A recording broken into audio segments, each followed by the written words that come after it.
Los sindicatos de profesores de secundaria y de UTU están realizando un paro nacional, en tanto los demás sindicatos reunidos en la coordinadora de sindicatos de la enseñanza del Uruguay adhieren a la medida pero no hacen paro. Para conocer los motivos, ya estamos en comunicación con José Olivera, coordinador de la CESEU. José, buen día, gracias por atendernos. Muy buenos días, un saludo a ustedes en estudio y a toda la audiencia, un gusto estar en contacto como siempre. José, ¿a qué se debe el paro de hoy y la adhesión a la protesta de todos los sindicatos de la educación? Bueno, miren, la coordinadora de sindicatos, que como ustedes saben, emplean al conjunto de sindicatos y federaciones de la educación, tanto pública como privada, en sus distintos niveles, al igual que el movimiento estudiantil, ha venido analizando en los últimos meses el devenir de algunos hechos que marcan un poco la agenda que está impuesta hasta por necesidades electorales, por ejemplo en el caso de la ANEP, del expresidente Robert Silva, donde antes de irse se tomó un conjunto de definiciones de temas que tienen que ver con la transformación educativa, que tienen que ver con condiciones de trabajo, que tienen que ver cómo impacta el recorte presupuestal en la educación. Eso por un lado constituye toda una situación ya compleja, conflictiva de por sí. Elevando un poco más la mirada o yendo más allá de la ANEP, tenemos el impacto global que está implicando el recorte presupuestal en la Universidad de la República, en la Universidad Tecnológica además que ha tenido un retroceso en cuanto a su forma de gobierno, porque se le ha eliminado lo que estaba establecido y que nunca se concretó, que era el cogobierno, por citar otro elemento de importancia. Una situación en la educación privada, particularmente en la enseñanza no formal, donde hace mucho tiempo se viene reclamando por el pago de la PRIA por antigüedad, que fuera recientemente acordada en la ronda de consejos de salarios entre SINTEF, INAO, la Asociación de ONG, pero que sin embargo hasta el día de hoy no tenemos noticias del financiamiento del pago de esa partida por parte del Ministerio de Economía. Situaciones en los cambios de condiciones de trabajo, decíamos, pero particularmente algunas situaciones que son graves. El recorte presupuestal ha imposibilitado, por ejemplo, no solamente la creación de nuevos cargos docentes y de otras categorías dentro del sistema educativo público en general, sino que ha limitado fuertemente, por ejemplo, el desarrollo de la carrera profesional docente en el caso de la Universidad de la República, donde la inmensa mayoría de sus docentes no pasan de ser grado 1 o 2 y hace muchos años está en esa situación. Es decir, un conjunto de temas que constituyen un escenario de conflictividad importante, agravado por la falta de ámbito de negociación colectiva, agravado por procesos de persecución política antisindical. Tenemos todavía al director del IABA separado de su cargo, hoy enviado a trabajar en un lugar que no es el lugar que tendría por derecho de estar trabajando, y con un sumario que no avanza y que por lo tanto no se cumple con los mandatos que establecen las propias normas que regulan el procedimiento disciplinario. Tenemos en plena democracia un liceo intervenido, como en las peores épocas oscuras de este país. Hoy tenemos un liceo como el Instituto Alfredo Vázquez Acevedo intervenido por la Dirección General de Educación Secundaria, un director general de Educación Técnico Profesional que viola la Constitución y no hay quien lo haga respetarla, porque le ha negado, por ejemplo, a nuestros compañeros de AFUTU, cuyo sindicato tiene personalidad jurídica, desarrolló su último sindicato, además en una situación muy lamentable en los últimos días, y sin embargo este director general no le quiere justificar la asistencia a su lugar de trabajo a aquellos delegados que participaron de dicho congreso, algo que está amparado en normas constitucionales y legales. Incluso esta propia administración ha reconocido en otras oportunidades, tanto a nivel general como a nivel, por ejemplo, de educación secundaria, donde la CENAPE va a tener en los próximos días su congreso y ya está la correspondiente definición de la Dirección General de Educación Secundaria. Por lo tanto, hay una situación conflictiva que comienza a aflorar porque se empiezan a ver las consecuencias de cuando los tiempos electorales no coinciden con los tiempos educativos, cuando el diálogo es anulado y lo que se va es por la lógica de la imposición, cuando un recorte presupuestal que ha sido desde el relato de las autoridades negado sistemáticamente comienza a generar sus impactos, tanto en trabajadoras y trabajadores como estudiantes. Bueno, se hace evidente entonces que se va conformando todo este escenario de conflicto que lleva a esta primera medida de la coordinadora en la jornada de hoy. Olivera, la Federación Nacional de Profesores de Enseñanza Secundaria, sostiene en su convocatoria que la reforma educativa se utiliza con fines políticos y electorales. Vos mencionaste algo recién también. ¿A qué es que se refieren con esto? Bueno, en principio, primero, la reforma educativa no tiene nada de reforma. Lo que se hizo fue un recorte y pegue de cosas que se han hecho en otro lado. De hecho, en estos días veíamos algunos titulares de algunos medios internacionales donde algunos países europeos comienzan a dejar de lado, por ejemplo, la formación en competencias, por lo nefasto que ha sido esto en los aprendizajes de los estudiantes y en su formación integral. Sin embargo, aquí la seguimos vendiendo como la panacea. La transformación educativa lleva adelante, como lo dijo la ministra, o mejor dicho, la viceministra de Educación y Cultura, es un viejo proyecto de mercenarios al servicio del capital, como es el ministro de Educación y Cultura, que encontró en las ansias de poder de un abogado como Robert Silva el instrumento para capitalizarla y ponerla en el marco de la NEP.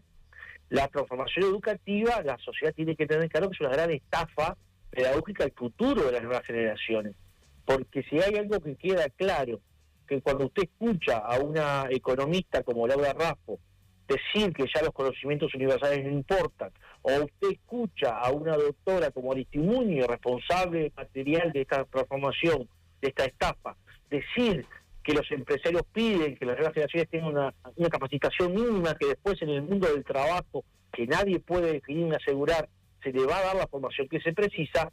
Claramente lo que hay es una concepción ideológica de clase, de generar las condiciones de educación pobre para generar la reproducción y la situación de mantener una pobreza estructural, mientras que los grupos dominantes se seguirán educando en las instituciones privadas de élite con el acceso al conocimiento universal, con la formación integral. Entonces, esto es lo que está en debate hoy en nuestra sociedad, y sobre todo tenemos que ser claros en este aspecto. En torno a esto se ha montado un gran marketing político. Fíjense que llegamos al extremo de retirar recursos que estaban en un programa que tenía como objetivo definir apoyaturas para las poblaciones más vulnerables, más rezagadas desde el punto de vista del aprendizaje, para destinar millones y millones de pesos a pautas publicitarias en redes sociales, algo que el Tribunal de Cuentas ya va por segunda vez que observa. Bueno,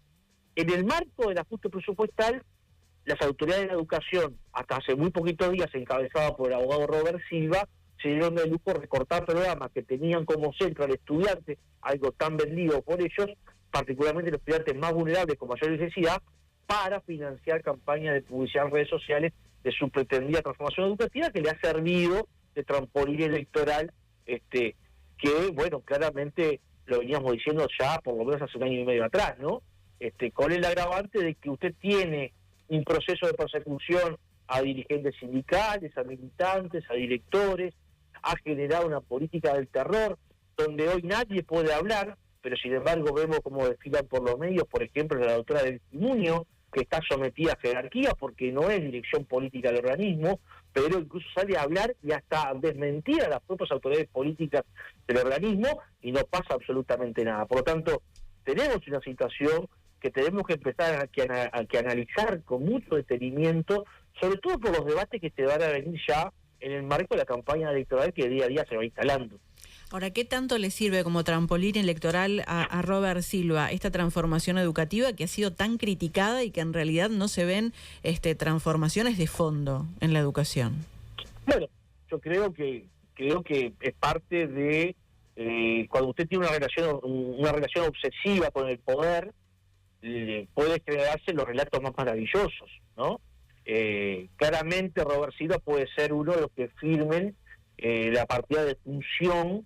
lamentablemente, del partido de José Valle Ordóñez, porque si uno mira las encuestas, no, uno se encuentra con que no es el Partido Colorado una de las opciones electorales de la sociedad, pero sin embargo hay gente que tiene obsesión por el poder. Y el abogado Robert Silva lo ha tenido, lo tuvo en los 90, donde hizo exactamente lo mismo, donde persiguió a docentes, donde persiguió a estudiantes, reprimió a estudiantes. No hay que olvidarse que Robert Silva encabezaba los dispositivos policiales en los 90 para desalojar estudiantes bajo el pretendido discurso que era la autoridad y por lo tanto tenía que estar al frente de. Bueno, entonces, han construido un relato en torno a la transformación educativa que lo tienen que sostener hoy. Fíjense en las contradicciones. Las propias autoridades o el propio gobierno que definió ciertas condiciones para integrar el Consejo Directivo Central de ANEP hoy no está dispuesta a cumplirla. ¿Saben por qué? Porque nadie quiere agarrar este fierro caliente que se cae a pedazos, porque es una gran estafa a la sociedad la transformación educativa. Pero te lo dicen los padres, te lo dicen los estudiantes, y que hablar la opinión de los docentes en torno a esto. Entonces, claramente, cuando usted tiene un marketing pedagógico, político detrás, se da el lujo desde el marco recorte presupuestario de quitarle plata, recursos, iba a decir a los estudiantes más necesitados, para montar grandes campañas publicitarias en torno a algo que todos sabemos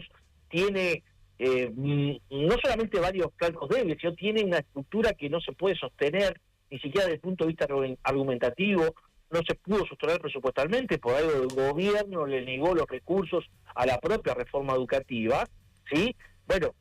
claramente lo que evidencia es que a veces los apetitos personales por el poder llevan a construir estos relatos de locura, que también hay que analizarlos con mucho detenimiento, ¿no? Porque con estos relatos de locura se puede llegar a la presidencia, y como lo estamos viendo muy cercano aquí al Uruguay. José, para cerrar, hoy mencionábamos que ayer la Comisión de Asuntos Administrativos del Senado recibió a Virginia Cáceres, postulada por el gobierno para ser la nueva presidenta del CODICEN, y el Frente Amplio no acompañó con su voto la veña. De todas maneras, la votación en la comisión terminó 4-3 con votos a favor de la coalición de gobierno. ¿Cuál es la posición de los sindicatos respecto a esto?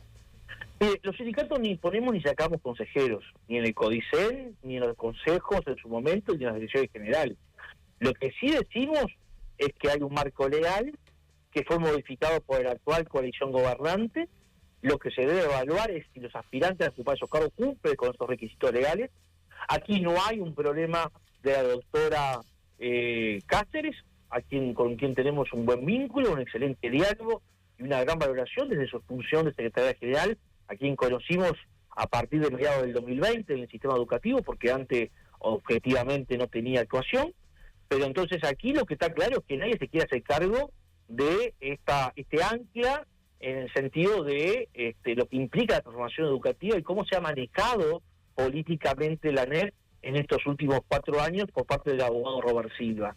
Por lo tanto, creo que lo que se hace, lamentablemente, es manosear un nombre, una profesional joven,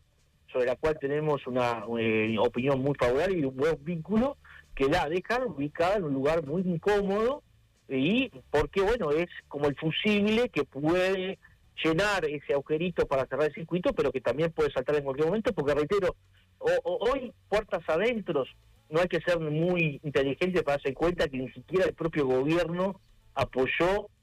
esa transformación educativa, porque si hubiese sido tan importante, si